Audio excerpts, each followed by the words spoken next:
What's going on, everybody? Welcome to episode 19 of the Big Shred podcast. I am your host, John Matos. What the fuck is going on? How's everybody doing? It's another Wednesday at 6 p.m. Eastern today. So did our started the stream up a little bit earlier for our guest who is going to be hanging out with us all the way from South Africa. So it's, if I'm not mistaken, I think it's like midnight over there. So he's hanging out with us nice and late, which I certainly appreciate. Definitely have a great show for you today. Bringing on Kris Xenopolous, plays for a super sick band called Vulvodynia. He plays in another band called Technopath, and about 3 or 4 other bands that we are going to talk about once we get him on. Now, we've got some great episodes of the show coming up this week and this weekend as well. So actually, I did not do a good job of looking at the calendar for the show this week, so I'm going to actually just bring it up here really quick. But on Friday, it looks like we're going to be having the rescheduled episode of the Abiotic Vocalists, which will be exciting. We'll have Ray, our original vocalist, on with Travis, our current vocalist, and then Dickie Allen, who did vocals for us, and he does vocals now for like Infant Annihilator and Scumfuck and a couple other cool bands and shit. So that should be a fun one on Friday. And then on Saturday, we've actually got Austin, who plays drums from Lorna Shore. So that'll be a good time. Now, the stream and the show today is brought to you by Ormsby Guitars, and you guys know that I generally do my Ormsby spiel at this point, but Kris is actually an Ormsby artist, so I figure I'm going to let Kris talk about Ormsby today. You guys won't have to hear me do my usual thing. Now, we do have some cool stuff still going on in the abiotic world. So we've got about, last time I checked, we had like 20 of these masks available. So the logo masks with the reversible human beings or disgusting creatures on the other side. So we've got about 20 of them available. Again, 50% of the proceeds that we generate is going to go to COVID relief funds from that. So head over to our indie merch page and pick one up before they sell out. And I am also personally auctioning off some gear for or in support of George Floyd and Black Lives Matter in the U.S. So I am auctioning off my old podcasting mic, which is in perfect condition, and a signed laminate from our comeback tour and some other cool stuff. I've got some Fishman 7-string Abasi pickups.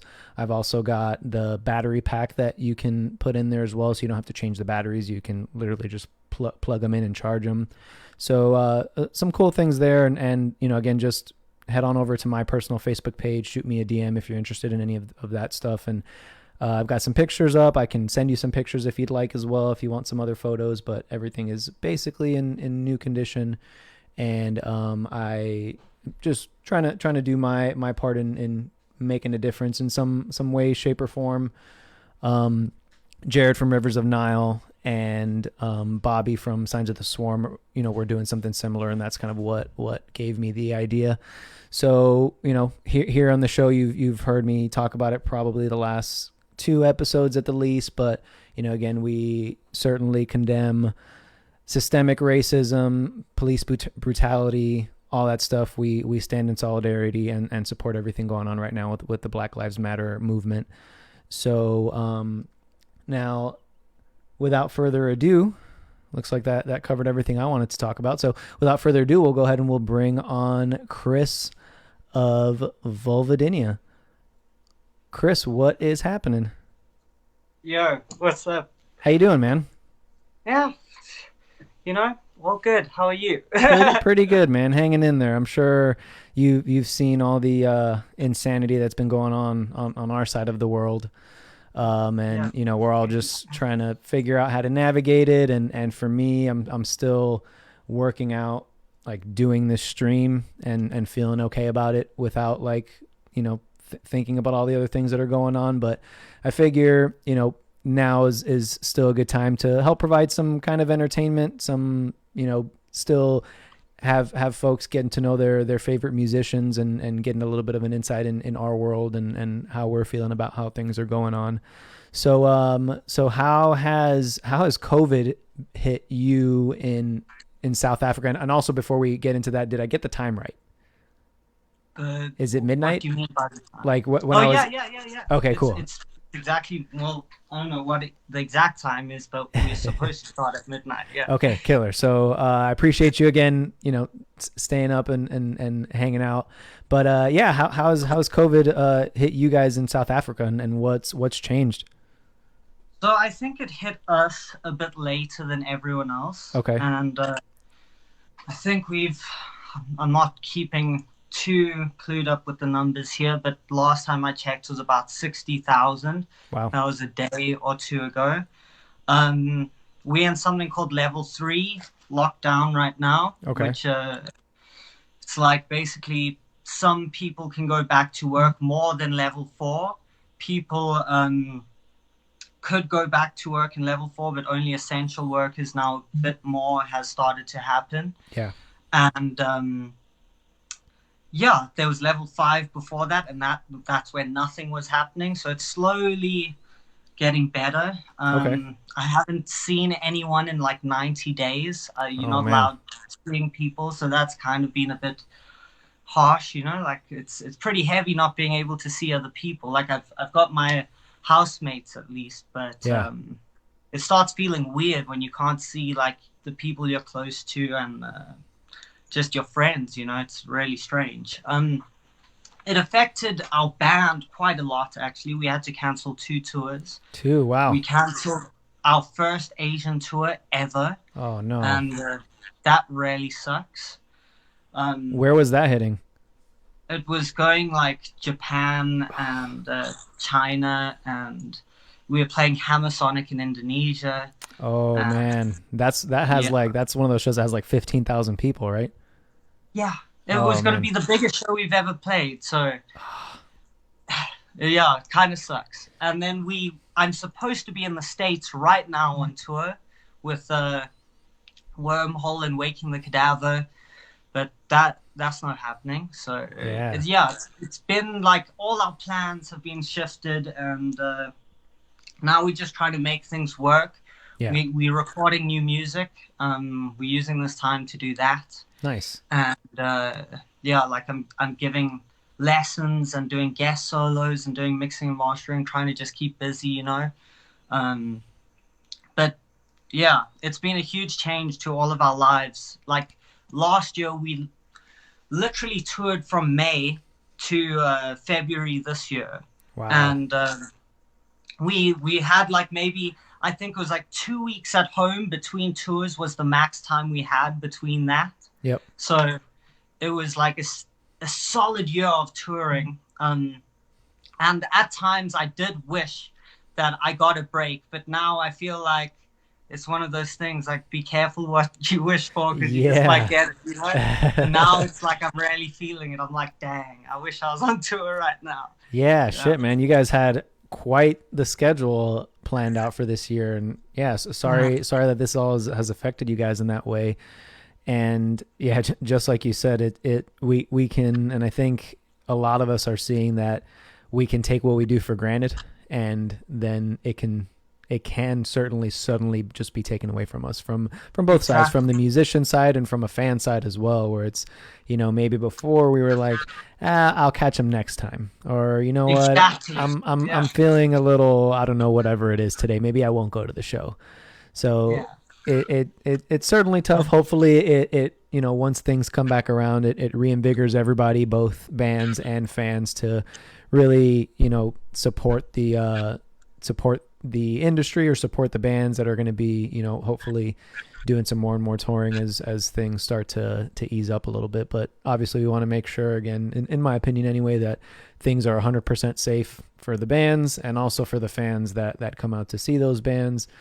And I have heard it from a few other guys too, and I'm share that same opinion, that I don't want to be playing a show where people have to social distance.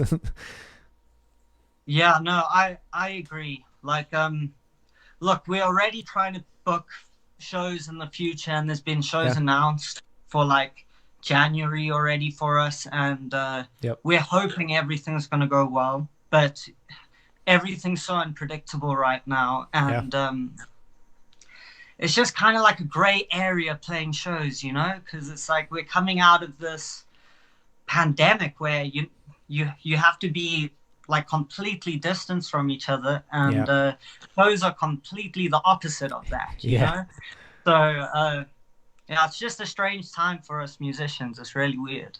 Yeah. Has anything ever happened like that in your neck of the woods in South Africa that kind of has stopped shows or put people in their houses like this? No. The only thing we have that's got in the way of shows before is something called load shedding. So this is something the rest of the world is not familiar with. Yeah. In South Africa, our main electricity provider isn't very good at their job, and they haven't kind of put the right infrastructure in place to give everyone enough electricity. So they at times would set up specific times of the day where no one would have electricity, and sometimes they would just announce it. They wouldn't announce it like a month in advance. They'd just be like, okay, this week there's going to be load shedding and you've got a show that week, and they're going to be like, it's at the same time as your show, so now you have to deal with that. Wow. So yeah, that's been something we've really had to deal with. I've seen power get cut to venues for different reasons though, so that's crazy. Yeah. So the only time it's happened to us outside of South Africa was in Italy that one time where we just had to wait around for the electricity to come back on. Oh man. But other than that, it's a pretty unique thing to our country, I think. Yeah. I realized, before getting on with you how little I knew about South Africa, so I was doing some research, and that was actually something I was going to ask you about, if that was something still currently happening, because I did see there were even some like protests and things like that in regards to the lack of power at certain times. Am I right? I'm sure there was. Yeah. The protests aren't like, if they weren't as big as what's happening in America right now. It wouldn't have been publicized like that, but I'm sure they must have been, because it really gets in the way of everyone's lives, and that was the huge problem. We also had a water crisis in Cape Town when I was living there. I now live in a place called Pretoria. Okay. But Cape Town is a beautiful place. It looks almost like paradise, but South Africa is a very conflicted country in the sense that you have so much poverty, and still in a place that's as amazing as Cape Town and as beautiful. The beauty's kind of like got this weird undertone, because to get to the beauty, you drive past all these shacks. Right. Like if you arrive in Cape Town and get out the plane and start heading to the city, the first thing you're probably going to drive past is this, like, just shacks, just metal houses, and they just go on into the distance, and they just it looks like it's never ending. And it's not like this small thing. Most of our country is like in poverty, so we're still a third world country, and it's kind of weird. There's a lot of crime and a lot of desperation, so things can get pretty crazy around here, and it's cool because we can kind of base our music around all the crazy things that happen here. Yeah. Cool in that sense, but not really cool in a realistic kind of you have to live here type of sense.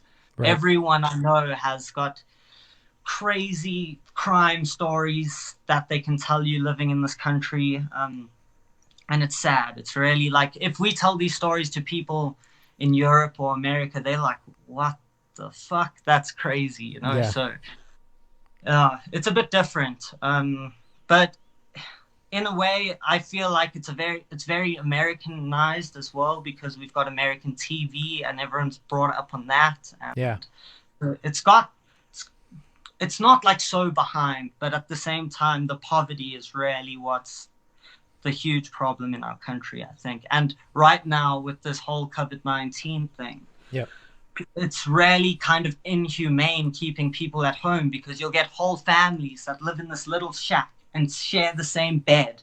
Wow. And now you're telling them to not leave their shack. So it's kind of a bit of weird ethical things going on in regards to all of that. But yeah, they're trying to find a system that's balanced and that's going to work. And we're kind of the guinea pigs right now. So can't really, there's no proven system that works yet. I guess there are some countries that have gotten through this, but then again, our country is completely different. We've got different problems. So yeah, you can't compare yourself, and even, you know, the United States can't compare ourselves to countries like New Zealand, for example, that have been able to pretty much what seems like eradicate it. But they've got, you know, again, just and I don't know all the details on it, but it's a vastly different kind of government, arguably more progressive, and you know,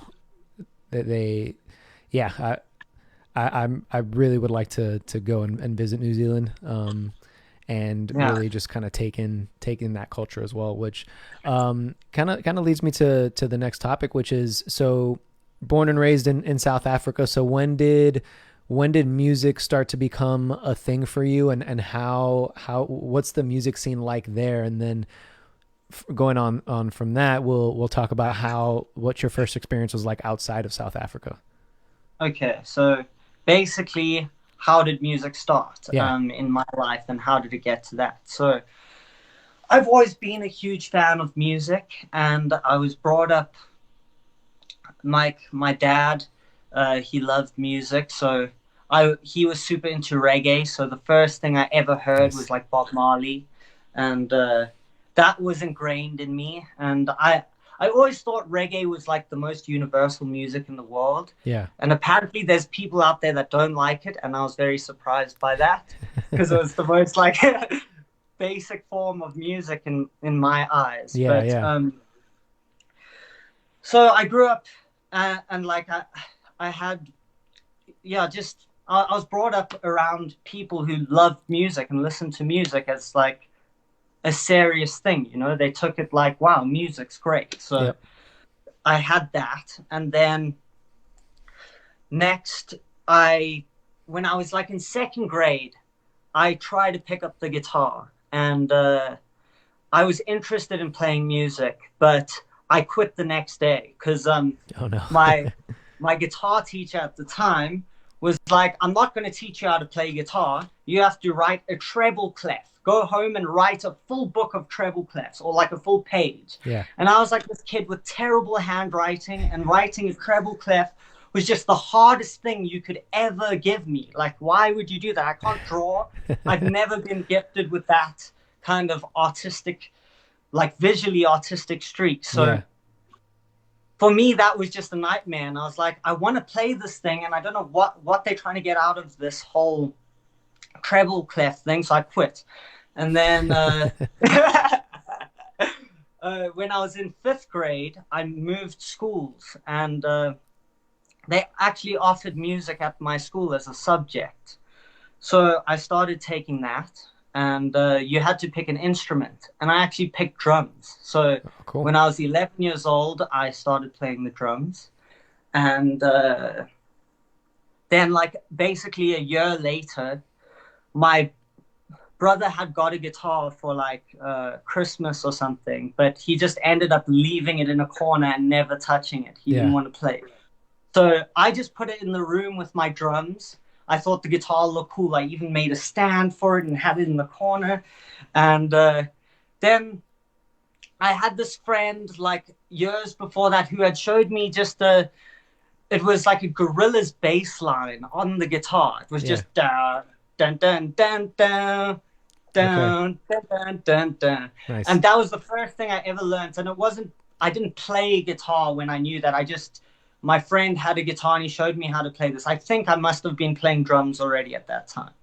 But then I just had that guitar and I'd play that riff on it. And then I decided, okay, I want to actually start playing guitar. So at basically like 2 years after I started playing drums, I started playing the guitar. I started going for lessons, but they were just trying to teach me like weird classical stuff, like Ode to Joy, like, but on just like one note at a time melodies, like ding ding ding ding ding ding ding ding.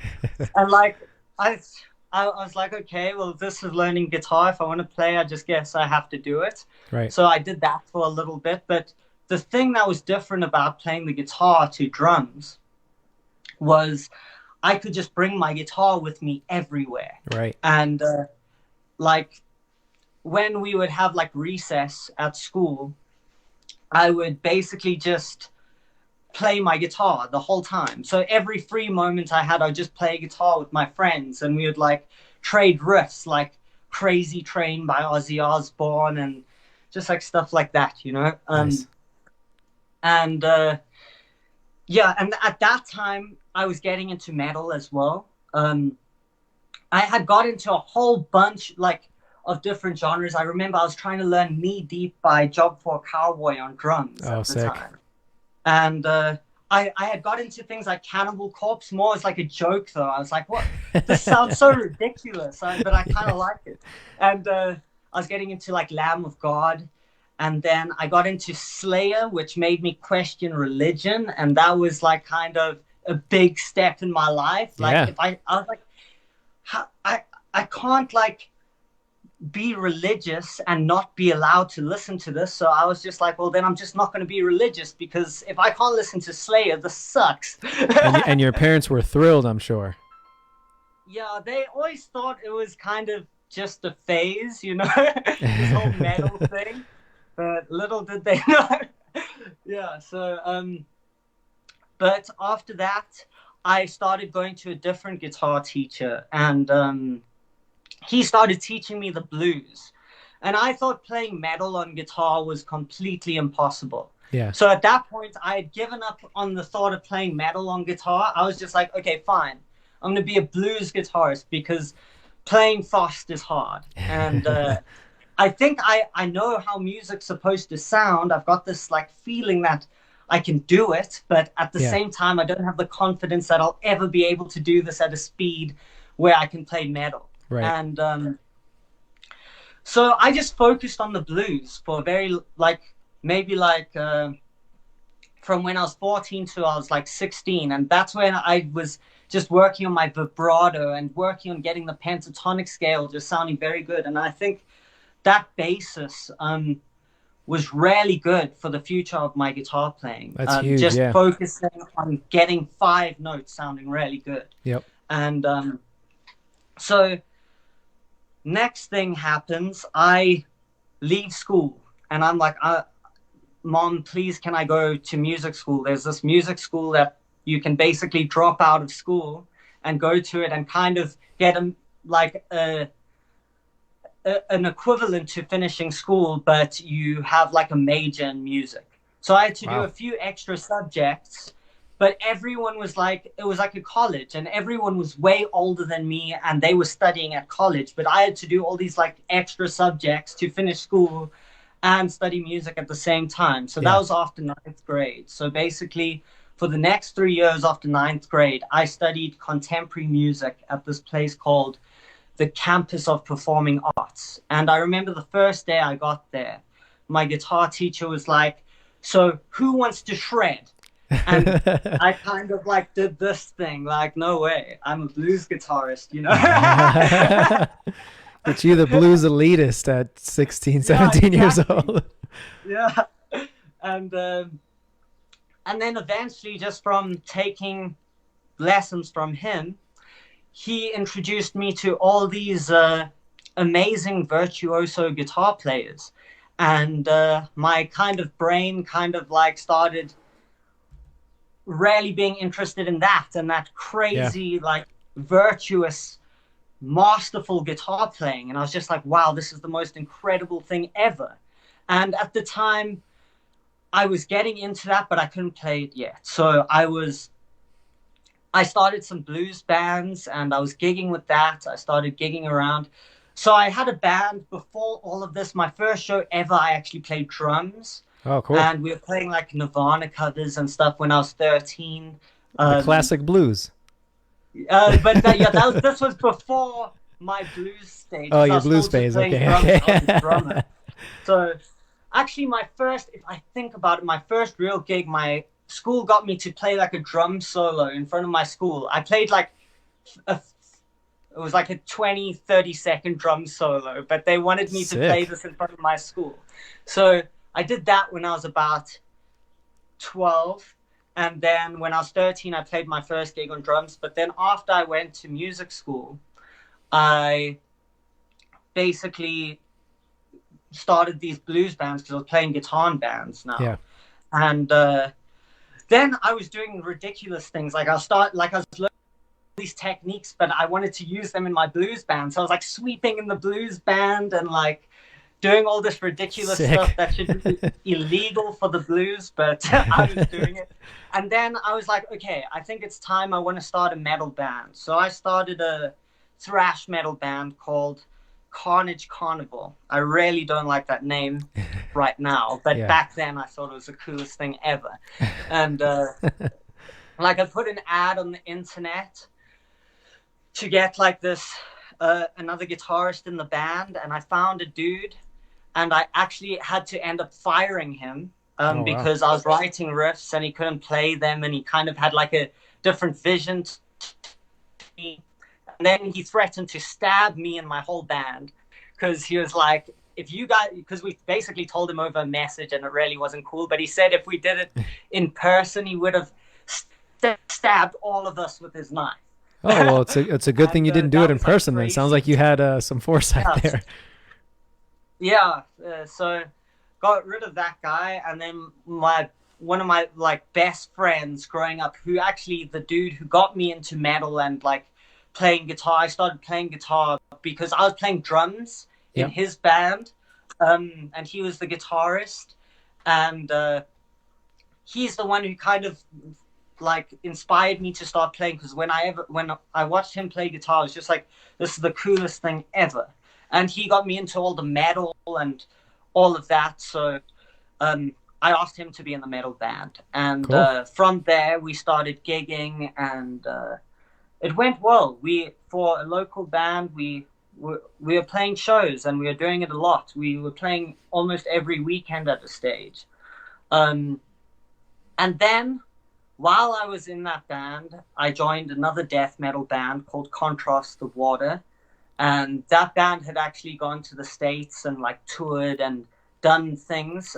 It's not very common for South African bands to go into the world. So I was like, okay, this is cool. A band that's actually done this for real wants me to play for them. So I did that. I recorded an EP with them. That band kind of fizzled out. They were actually at a stage like managed by Chris Xenopolous, who was the old drummer of Machine Head. So they played at like Gary Holt's like wedding show or whatever. No shit. So they had done some really cool stuff. And I thought that this was going to be the band that was going to do it for me. And we had booked a European tour. And then our vocalist's wife got sick, and he realized he had to just look after her. And then the whole band fizzled out. And I was like lost. I was like, I thought this was the thing that was going to do it for me, you know? Right. And I started like trying weird stuff. Like I'd go to the beach and jam with like this Rasta dude named B-Flavor. And he lived in a shack. And the one day he took me into his shack. And he's like, look, this is where I live. I don't have much, but here's a bracelet for you. He gave me like this Rasta bracelet, and it was so like cool. So beautiful and magical. But then I was still in that thrash metal band, Carnage Carnival. Yeah. And that was kind of stagnating. Like we weren't going anywhere. We were just kind of staying the same. It was fun to play in the band. But yeah, it didn't give me the hope like Contrast the Water gave me, because that had the international success prior to me joining. But then, so Luke, who I've been friends with since I was like 14 years old. So we had this whole group of friends. It was just like people around the same age that were into metal in the town the city I was living in. And we would all meet up, and we had this band room where our guitarist parents, they owned a restaurant, and they had like this laundry room, and we set up all our gear there, and we used to throw parties there. Nice. And all our band friends used to show up, and so Luke was a part of that friend group, and Luke is the one who started Vulvodynia with Duncan, our vocalist. And I was going to music school with Luke. So I went to music school, and he kind of came, and he also came to the music school. And then we were friends before we both went to the music school. And we would bond at music school over showing each other, like, I would show him like brutal death metal bands, and he would show me slam bands. And sick. So that's kind of like where our friendship kind of started happening. And then Vulvodynia started, and it started doing well on the internet. It was just him, Duncan, and this dude Byron who was producing everything. He's still in my other band, Zavleg. We call it Zavleg for short. Okay. Just gonna That's the long one, okay. yeah. But yeah, Byron started recording the stuff for them. Well, not recording, but mixing. He recorded Luke, and Duncan would record through like some sort of weird drum mic or something. I don't know. And that's how the first Vulvodynia EP was recorded. It sounded terrible, but it was actually catching on. People on the internet were loving it. Slam fans were like, whoa, this is awesome. Sick. So I saw it doing well, and I was friends with Luke. And when he started the band, he asked me to originally play bass. And I didn't take him seriously because when you're that age, Luke was younger than me, and I didn't take him seriously, and like I was a teenager and whatever. And then they wanted to start playing, like putting a live band together, because they had songs and people liked them, and that's the next step. So they just put a status up on Facebook like, hey, we're looking for a bassist. And because I'm friends with Luke, I just literally commented, hey, I'll do it. And that's how it all started. So Sick. It's just me commenting on Facebook like, yeah, I'll play bass. And so then I joined Vulvodynia. Next thing that happens, I record my first song for Vulvodynia, which was on a Halloween split we did with a whole bunch of bands. But basically, they were like, Kris, you write this one. You just joined the band, write the song. And I was like, okay. And then next thing I played guitar and bass and wrote the whole song and on the song. And so I was already playing guitar from the beginning. And then we recorded our album, Psychosadistic Design. And I wrote a couple songs on that album. And I played guitar and bass on all of those songs. And I played bass on pretty much all the other songs.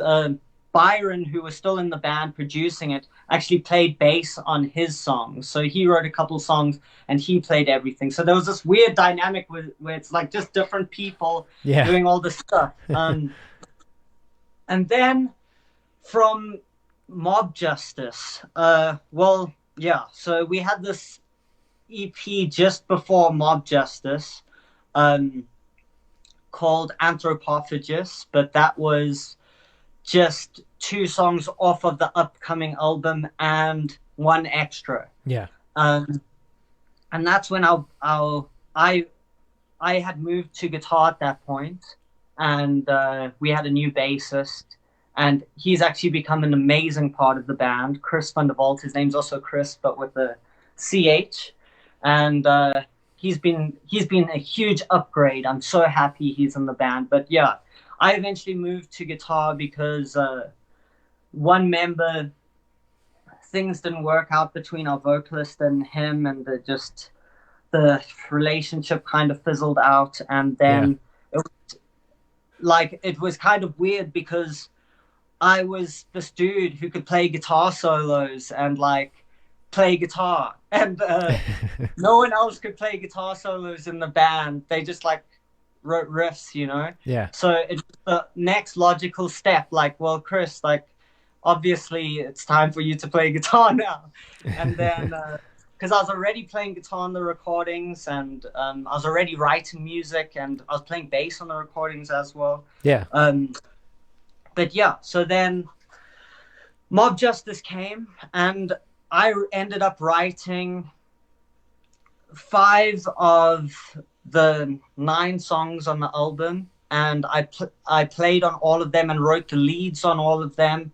Nice. And So that album really felt like way more of my album, you know. Yeah. And that I'm really proud of that album and how it came out. It's the first time we branched out of Byron's production. He left the band, Yeah. and he's like, "You guys are doing good on your own." He's still in Zavleg right now, and that he kind of wants to keep that his thing. And he was just like, "Yeah, you guys are doing super well as yourselves, so just continue and do that." But yeah, I guess that's what brings us to where we are now. In between that, we started touring, obviously, and I think 2017 we did our first proper tour. We did like a tour with Ashes from Belgium. They're like a hardcore band. They came to South Africa, and we toured with them all across South Africa. And then straight after that, I don't know what came first. My memory's so bad, but we either Oh no, we did our first European tour, and our first ever European tour was a headline tour because we Nice. had we had a fan base already, and it was a huge success. And That's awesome. from there, we It's just rare to like do super well on your first run out in Europe, so that's killer. I know, and it's crazy, and it happened again with Zavleg on Zavleg's only tour, and the first tour ever was Zavleg headliner, and it was one of the most successful tours I've ever been on. Nice. And it was amazing. But so it's crazy to have two bands that can do that. It's like absolutely nuts, especially coming from South Africa, where we're literally the only band doing this for real. So it's like you as a South African kid, it's like hard to have these things as dreams. I can say I've lived all my dreams as a little South African boy already. Like, I don't know what more I could have wanted. Yeah, that's I've so met awesome. all my idols and got played with all my idols, and yeah, it's like had them on my songs. So now it's just like, what's next? I don't even know. Yeah. But yeah, after we went to Europe the first time, then the second time we went, it was huge because we did like a bus tour and opened for Despised Icon. Holy shit. And I've been listening to Despised Icon since I was like 14. I thought I was like the coolest kid around school, listening to Despised Icon. I'm like, everyone's so lame. I'm so cool. And yeah, so that was like I didn't stop seeing them as gods the whole time we were on tour with them. I was just like, fucking Despised Icon, man. Good guys though. Good guys to tour with.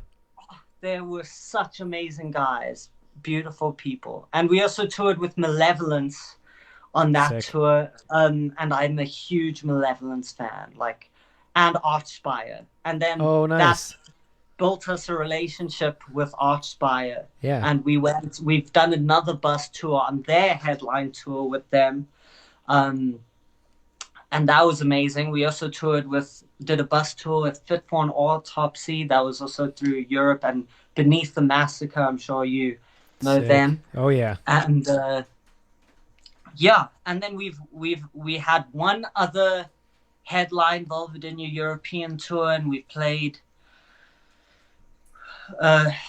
in Australia and New Zealand. Awesome. And that was a headline tour to our first time in Australia and New Zealand. We headlined, so things are going really well. And this whole virus kind of stopped us in our tracks, because since we started, we hadn't stopped. You know, since 2017, since that first tour, it was just like, and now we're like, and we did our first American tour was a headline tour too. So sick. Yeah, it's crazy how it all happened, and just like I said, as a South African band, you can't even dream of this stuff because it hasn't happened. Yeah. So yeah, it's pretty crazy. What's the local scene like in South Africa and in the areas that you came up in? And when you say like, and again for I will include myself in this. When you say like you guys toured South Africa, like how many dates can you do in South Africa to do like a proper tour? Okay, I think we did like 6 to 8 dates. It wasn't a lot, because there's only a couple cities you can rarely do it, and we just actually did an African tour, which was crazy. Not just South Africa. We went to Mozambique and Botswana as well. Wow. and it was so nuts. It was like, whoa, like it was real Africa there. That's how I felt. Yeah. Because yeah, it's just such a different scene. And like in Botswana, everyone's like in leather and cowboy boots and hats, and like they live in this weird metal world there. Yeah. But it's awesome. And yeah, their metal scene is awesome. And everyone in Mozambique, like South Africa has death metal bands, right? But Yep. like brutal death metal is kind of like something not everyone's doing over here. But in Mozambique, everyone's doing like guttural vocals and pig squeals, and like it's the heaviest band ever. Sick. It's like such a trip. So their metal scenes are very interesting. But South Africa, there is an amazing metal scene, actually. It isn't the biggest metal scene, but it's every show we've played here has been super supported, and we feel very loved in our own country now. I think at the beginning, people were a bit skeptical to really get into our band, because they were like, how is this band doing all these things? You know, it just doesn't make sense. They thought that maybe we had lots of money, or they thought like, yeah, we've been called a trust fund band, and people just think we bought all our likes on Facebook, and they think everything's a lie. Well, that's what they thought at first.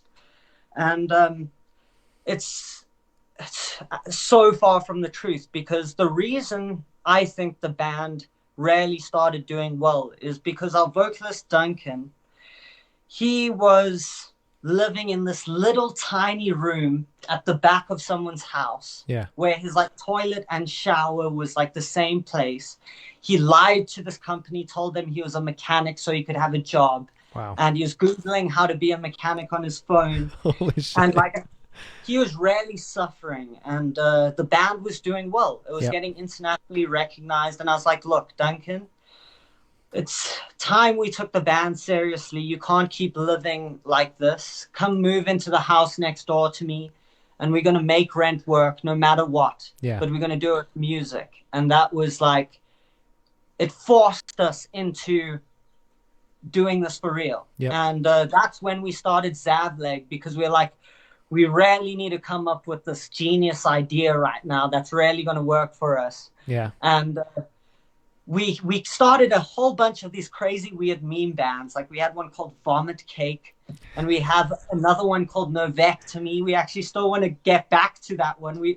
So that band's premise is like us mocking all those like true slam bands, because Vulvodynia gets called fake slam all the time. Yeah. And it's just because we take influence from so many different genres and we mix it all into this thing. But we are slam based essentially. But slam elitists will never like us, because we can't stick to that gen the whole time. It's just, we need to be interesting, you know? So, and unique. And you can't really be unique as a true slam band. So what we did... Who gives a shit? Yeah. So what we did is we created a slam album with the worst production you've ever heard. I improvised. Like, we played a game with it, basically. We would see how fast we can record a slam song. So I'd like quickly improvise all the guitars. I'd play all the riffs twice. Yeah. So I could cut them up and double track them, basically. And then loop it as many times as I need. Yeah. And I would just like take drum loops and like bring them in. And then I would pitch shift the guitars down an octave to be the bass. Sick. And then Duncan would use no lyrics and just like do anything, just make noise. Yeah. And I pitch shifted the snare up like super high, so it sounds like ding, ding, ding, ding, like all those bad slam bands. Yep. And yeah, that's kind of, and it did super well on Slam Worldwide. And so that was like the first thing that was like, okay, we came up with something cool that worked, but we still need to try better. Like it got views, but like we wanted to like take it to the next level. And then we like started Zavleg, and when we started that, it just blew up. Like our first EP now has like 2 million views on YouTube. Wow. So especially with a crazy ass name like that, that's impressive. Yeah, so we just basically sat the one day and we were like, we need to come up with one of those ridiculously long names with an unreadable logo. So we just sat for like 2 hours, like basically spitballing words at each other until we had this crazy long name. And yeah, that band has literally changed our lives so much, because it's just been like this extra source of income, and just like the streams really help. Like it's crazy what something that goes like kind of viral can do. Like it's really amazing, and our plan worked. Yeah, you've seemed to be like to become this kind of viral machine almost, and it feels like, just to go back to what you were saying, it's like, there's a way to go about it where it, out of necessity, like, okay, we need to do this if we want to be able to fucking pay rent, and also like be able to continue to do the things that we enjoy doing, which is play music and play this heavy ass music. And it creates this, like, you're doing it almost out of necessity, and it's awesome. Exactly. Like the creativity that spawns from that. It's fucking super cool. I think that's exactly what it did. It forced us to be creative. It forced us into this position where we were like, well, we have no choice right now. We need to make something work. So what's going to work? And it worked. So something went right there. So that's awesome. Yeah. So let's take a look at some comments. We've got some people here in the stream. I want to say what's up. So Sam McRobert says, big love from Organectomy in New Zealand, dudes. Wish we were on tour together, Kris. Yeah, I love the Organectomy dudes. They're so good. Like we played in New Zealand with them, and dang, we were supposed to be on tour right now in America with them as well. Oh, fuck. Well, that just means we all need to do a tour in New Zealand and in the US and everywhere. So Wes says, Kris, how come you shred so hard, bro? You fucking shred.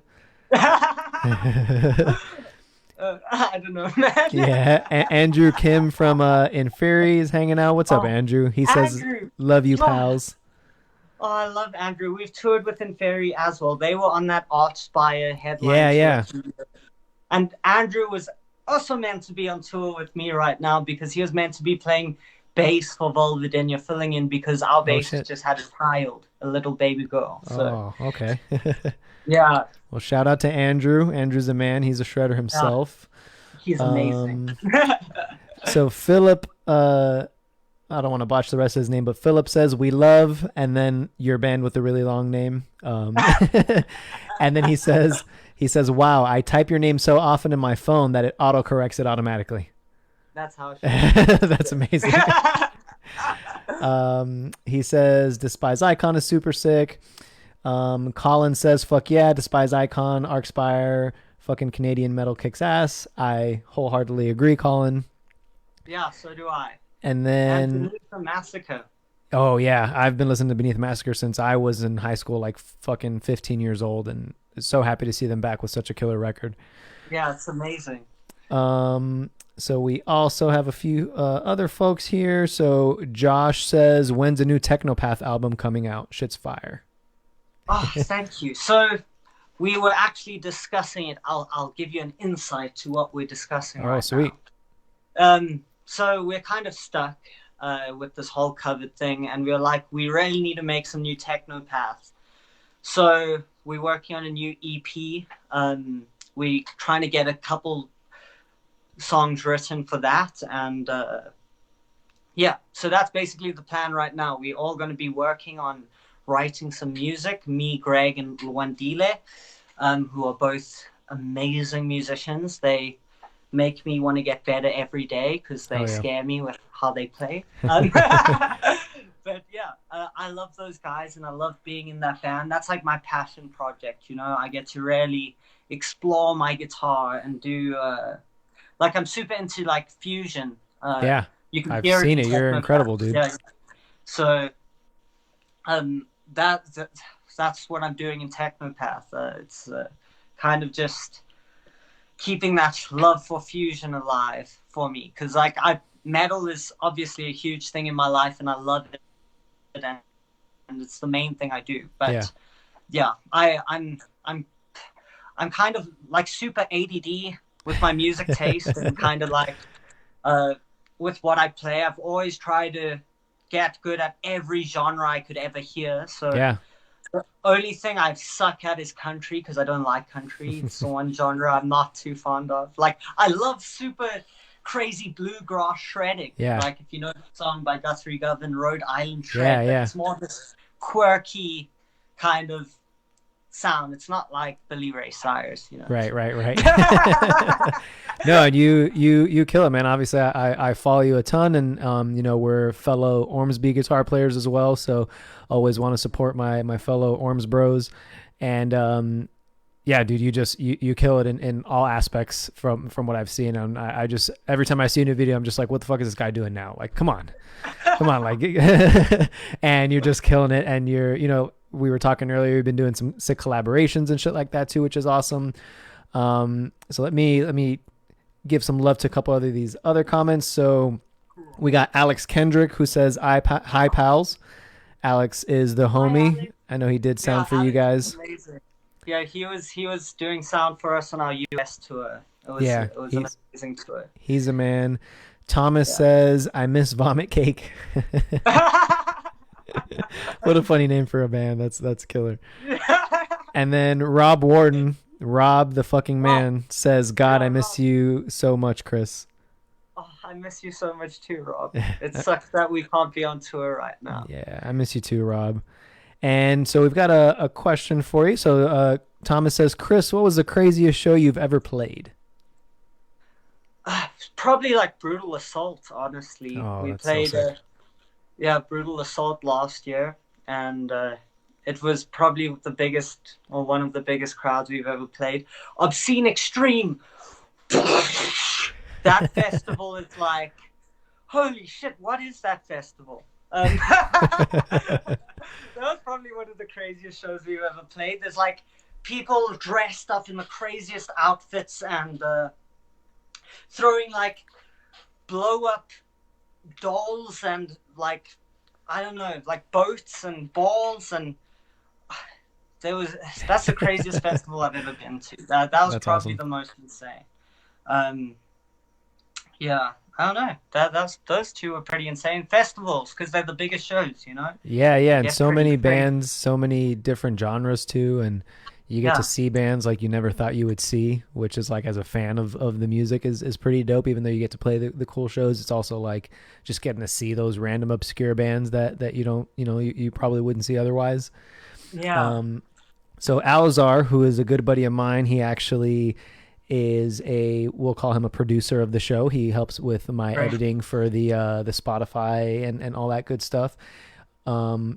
He asks, how do you approach writing melodies? I use my ears. I use everything I've ever been influenced by I kind of trust that voice inside my head, you know. I understand my fretboard and how the intervals work, and I know my modes. I've got the guidelines. So it's just about taking that educated guess to the next interval I hear in my head. I'm just using everything I've ever listened to as an influence to kind of guide that. And I'm even talking about the stuff I don't like because it's guided me in a direction where I know what I don't want to sound like. So Right. it's amalgamation That's a good point. of everything, you know. Nice. Awesome. Well, thanks to everybody for hanging out in the chat and asking some questions. Feel free to throw some more in there if you'd like. So we talked a little bit about your first shows and kind of coming up as a guitar player in South Africa. Do you remember what your first guitar was? Like the first guitar that you I guess your first guitar that you used in the metal bands? In the metal bands, I actually it might have been actually a Les Paul. I had or it was a Flying V. I think it was a Flying V with a Seymour Duncan Blackouts. Sick. Epiphone Flying V. Or I had a Les Paul Studio at a stage when I was playing in my metal bands. Nice. Well, the first metal band. I still play in metal bands. My metal band. So not to interrupt you, but we have the man, the myth, the legend, Mr. Perry Ormsby, hanging out and watching the show. What's going on, Perry? He says hi, Mr. Shred. So with Perry in the chat, let's go ahead and we can get into our Ormsby. So what was your first Ormsby guitar, and how did you start developing that relationship with Ormsby? I know one of the reasons I came over is because I saw you, Sanjay, playing them. First one I played was Sanjay's, and was just super stoked on how they looked and how they felt and how they sounded. So how did you find Ormsby?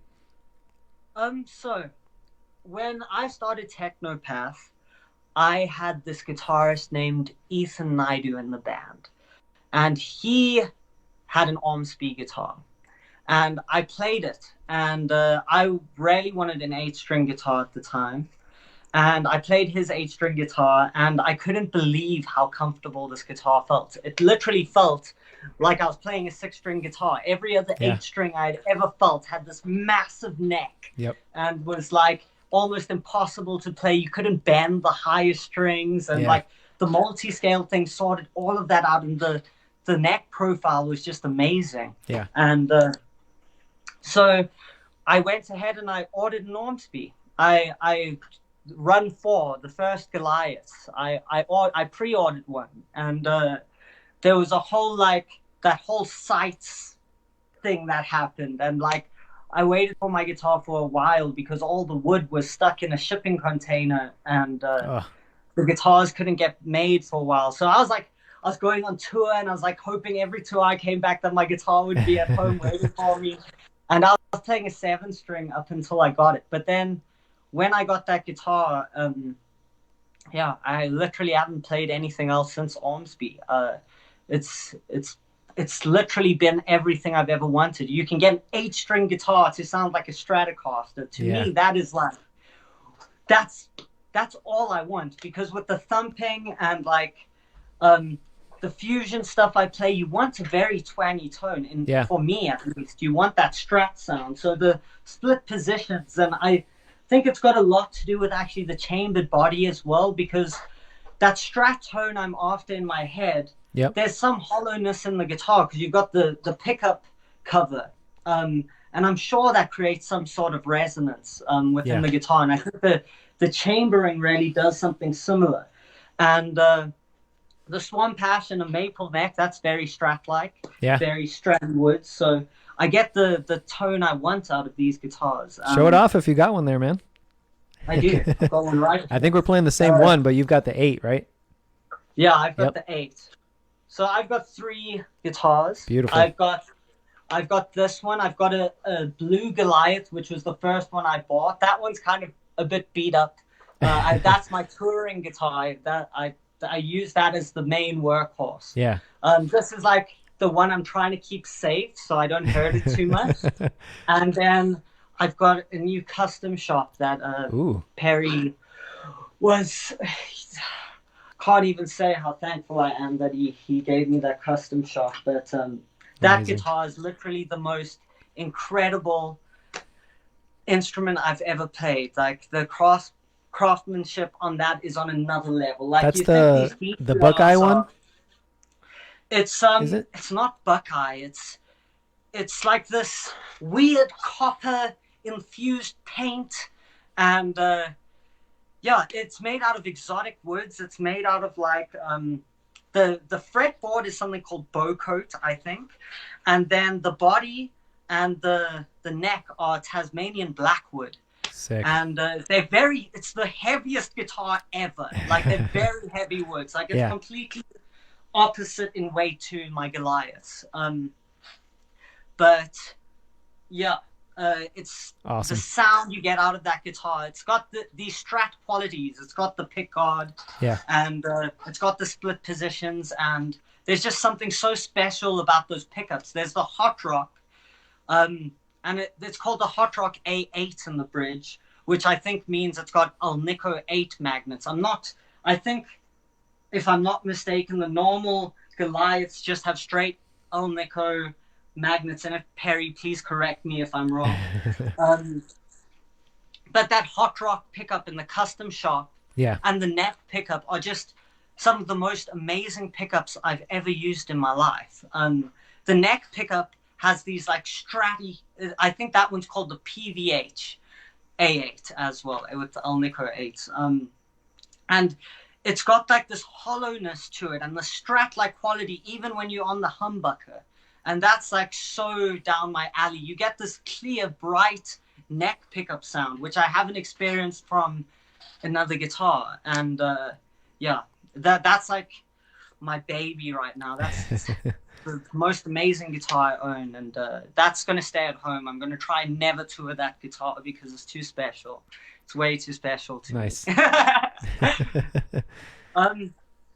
But getting back to how I eventually got endorsed by Ormsby and everything. So I tried really hard, actually. Like, it wasn't, Ormsby didn't approach me.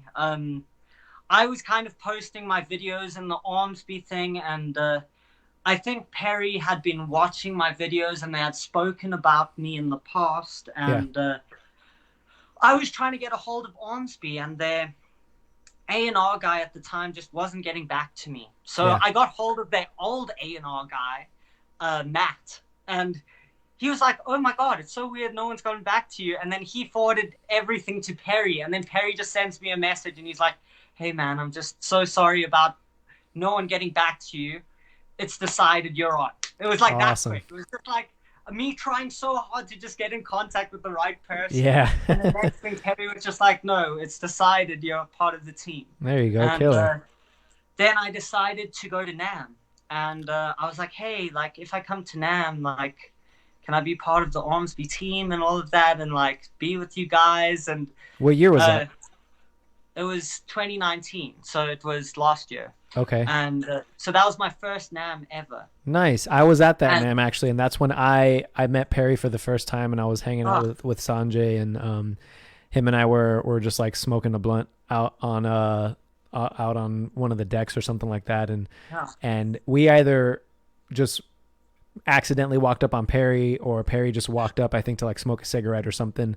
And I was like, oh, hey, it's you. And we kind of just talked a little bit, and but yeah, dude, killer. How did you feel about NAMM? It's a crazy ass experience, isn't it? Well, yes. It's crazy. You get to meet everyone cool and do everything cool and see all the cool bands. So it's the best. But I think the real cool thing was just like being able to bond with all the other Ormsby artists and get to like hang out with Perry and the guys. That was like building a relationship with everyone at Ormsby has honestly been like the most special thing ever. Like you really feel like a part of this family. But I don't think you feel a part of the family until you've experienced the Magic Circle. I think it's your turn, John. You have to ask Perry about the Magic Circle next time you see. Okay. Look, Perry's still here. He says, Alnico 8 for all your humbuckers except the red copper, which is ceramic. So Perry, if you're still hanging out, please inform me about this Magic Circle. I feel left out right now. You're in for something really crazy. Oh, jeez. I hope there's, I don't know, alcohol or weed involved. No, it's a very sober experience. It will sober you up quick, if anything. Okay. Okay. We'll let it be ominous and mysterious. I'm into it. Yeah. I'm not going to talk too much about that. You got to let it happen. Okay. Yeah. But so I went back to NAMM this year and stayed with the Ormsby guys again.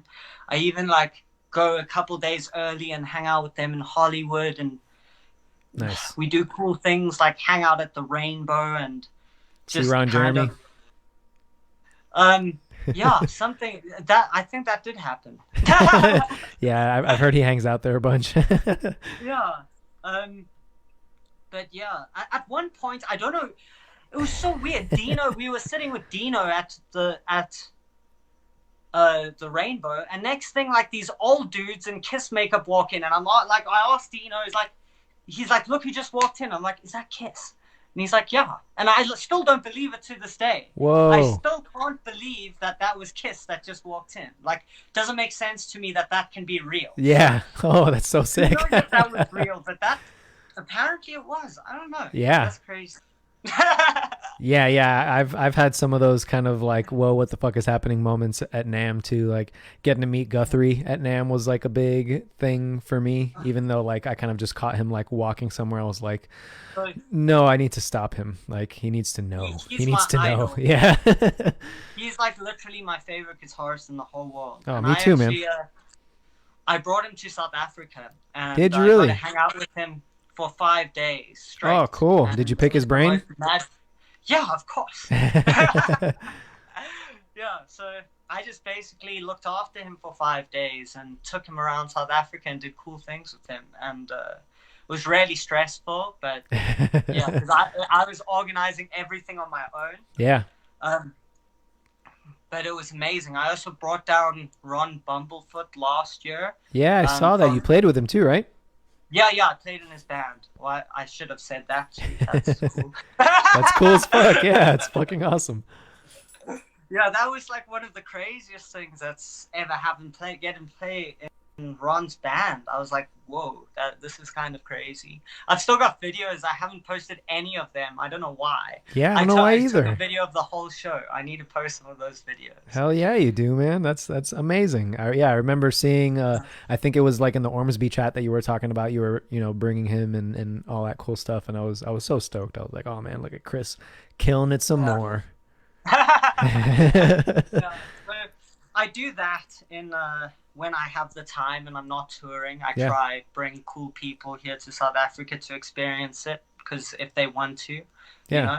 And that's awesome for both parties, right? Like for the artist, who I'm sure, for me anyway, a big part of touring is obviously getting to play music in front of as many different kinds of people as we can, and also just experience the different cultures and see the different places as well.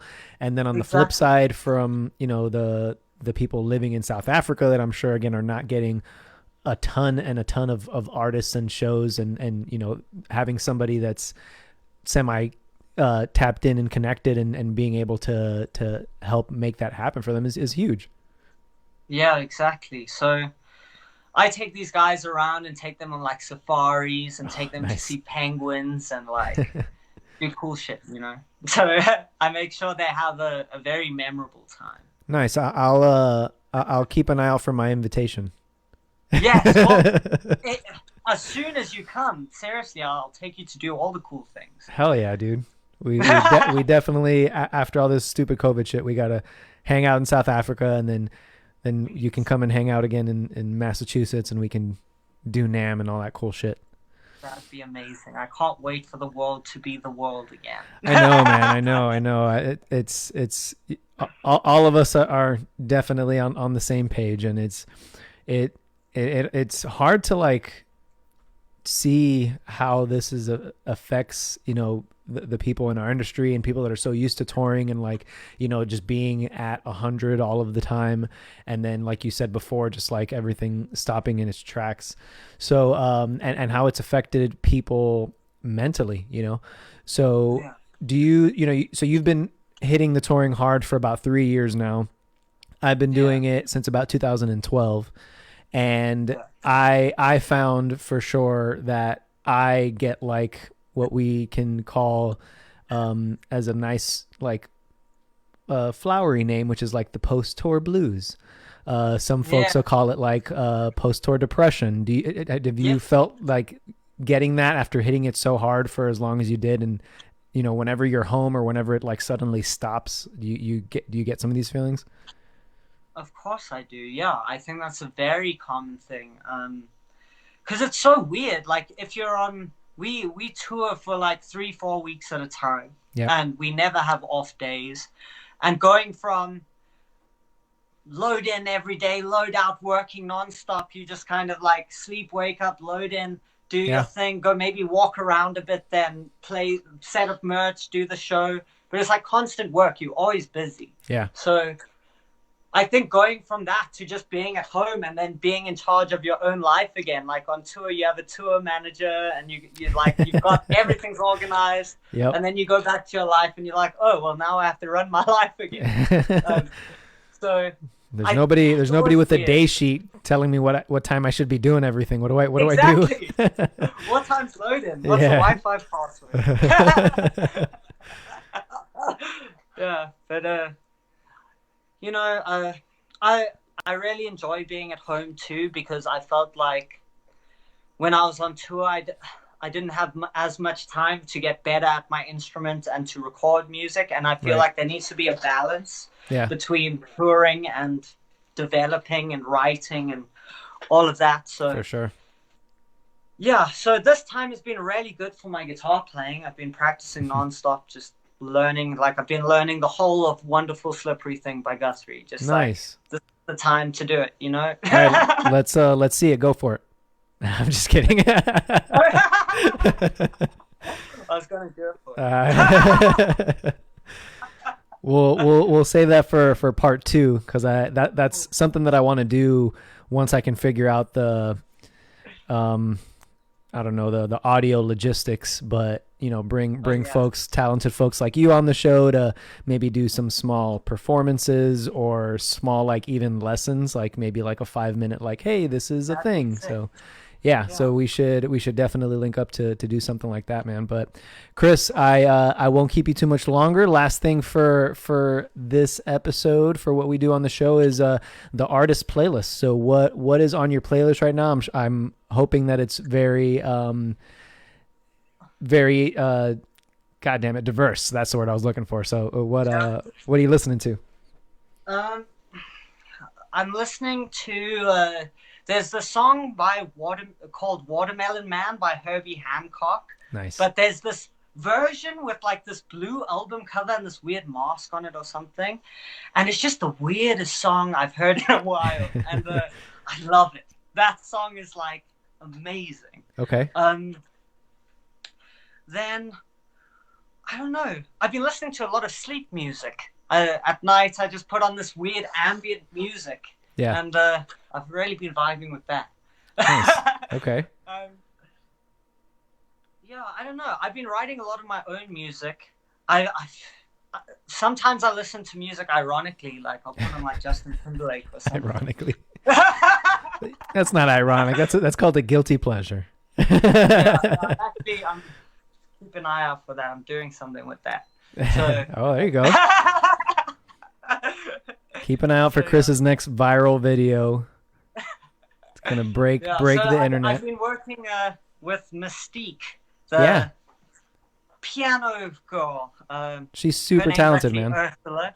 Everyone knows her as Mystique, but we've been working on a lot of stuff together. We've got so many videos planned. It doesn't seem like that's stopping anytime soon. So I've got a lot of videos coming, and I'm basically just listening to video game music and Justin Timberlake at the moment because it's what I'm working on. Killer, there you go. I'm also making music for a video game right now. So nice. From Davleg, he's started making video games. He spent the last 3 years making like this RPG, like it's like almost like Dark Souls, called Ultra Void or something. And holy shit. Now he's working on like a Doom Half-Life style game, and I'm writing like doomy music to it, like just heavy guitar riffs. And fuck yeah, I've always wanted to make music for a video game, so that's very exciting. So yeah, Doom soundtrack's very inspirational at the moment. I love it. I even got a song on my YouTube channel that I wrote inspired by the Doom soundtrack, and because I did that, that's how Byron asked me to start writing with him for his next game. So nice. Well, fuck yeah. Well, dude, you are inspirational in a multitude of ways. So keep doing what you're doing. Keep fucking crushing it, and giving all of us guitar players something to aspire to, and keep up with your diversity and all the content that you're putting out, because you've got, for the most part, something for everybody, except for probably the Billy Ray Cyrus fans. So if you're a Billy Ray Cyrus fan, sorry. I play the music I hate ironically. We have a country part in a Zavleg song called Children of the Swine King. It goes from like heavy brutal death metal to dun dun dun dun chicka dun chicka dun chicka dun. It's just a meme band, so amazing. Yeah. So literally something for everybody, even if you're a fucking country fan. So Kris, I wish you all the best. I hope you stay safe. I really hope that after all this coronavirus stuff, we can play some shows together, and we can, like I said, hang out at a NAMM or do something cool like that. And I will certainly see you in the Ormsby Guitars chat. Of course you will. Yeah. Well, I'll speak to you soon, man. Thank you for everything. Yeah, and really quick before I let you go, let everybody know where they can follow you, your bands, and where they can contact you for lessons or for mixing and mastering work, all that good stuff. Okay, great. So basically, you can find me on my Instagram at Kris Xen, KrisXen, and pretty much all my profiles all over the internet are at Kris Xen. So if you want to find me on YouTube, Kris Xen. If you want to find me on Facebook, Kris Xen. YouTube, Instagram, Kris Xen. Whatever. And my band pages are Facebook/Vulvodynia Slam. Then Technopath is like Facebook/Technopath Band. And then Zavleg is something, I can't recall the actual URL for it right now. But just literally search in Google XAVLEG. The rest of the acronym will pop up. You click on that long one, and then you're good to go. And you can contact me on Instagram. Just send me a DM, or you can email me at kris.xen@gmail.com. Yeah, and I think that's about it. Awesome. Well, thank you very much. Thank you very much, everybody who hung out in the chat, who watched episode 19 of the Big Shred podcast. Again, I am John Matos, and we've got another awesome episode coming up on Friday, 7 p.m. Eastern, and then we'll have another episode on Saturday as well. So thanks again for hanging out with us on another Wednesday evening, and I will talk to you all on Friday. Take care. Bye, Kris. Later, man. Thank you so much.